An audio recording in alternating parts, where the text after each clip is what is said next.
Уважаемые граждане, ввиду последних заявлений, высказанных в социальных сетях, хочу разъяснить свою позицию по поводу выступления в ходе совещания в администрации президента 11 мая.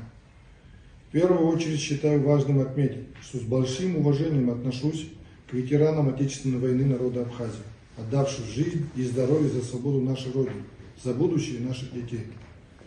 В моей семье и в моем окружении немало ветеранов, которые были и остаются для меня авторитетами и убежден для всего нашего народа. И с большим уважением отношусь ко всем ветеранам нашей страны. Война не закончилась в 1993 году. В 1993 году мы освободили, наши братья освободили территорию Абхазии от врага. Но война приняла совсем другой характер. Начались диверсионные проявления нашего врага, особенно на территории Галского района. И мы потеряли в результате этих действий наших противников очень много друзей, коллег, ярких личностей нашей страны. Только сотрудников мы потеряли более 60 человек. Вместе со своими коллегами я принимал участие в этих событиях, будучи сотрудником оперативных служб Центрального аппарата.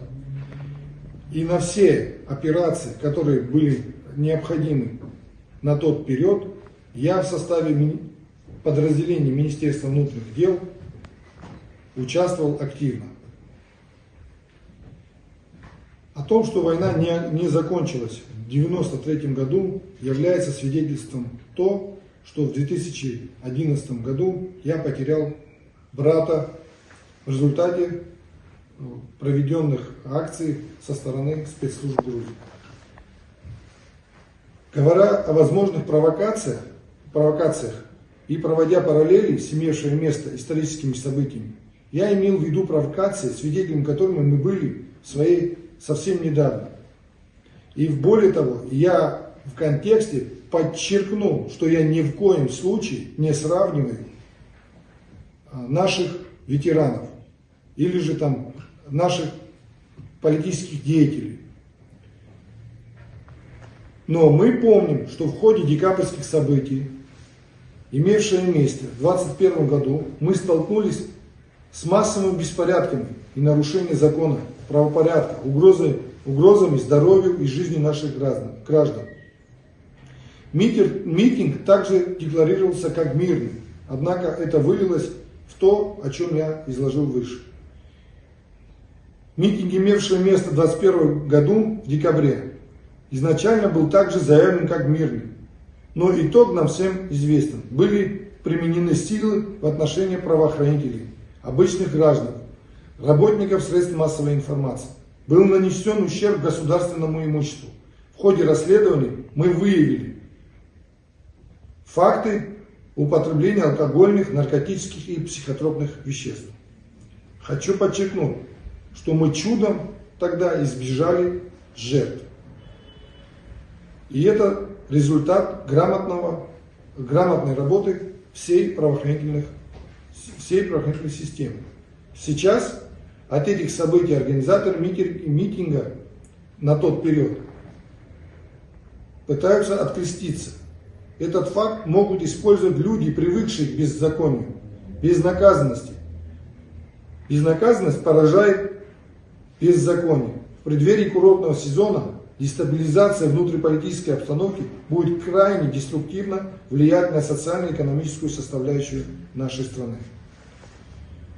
Я ни в коем случае не сравнивал. Я имел в виду, что события, которые могут привести к аналогичным массовым беспорядкам, могут быть использованы недругами нашей страны.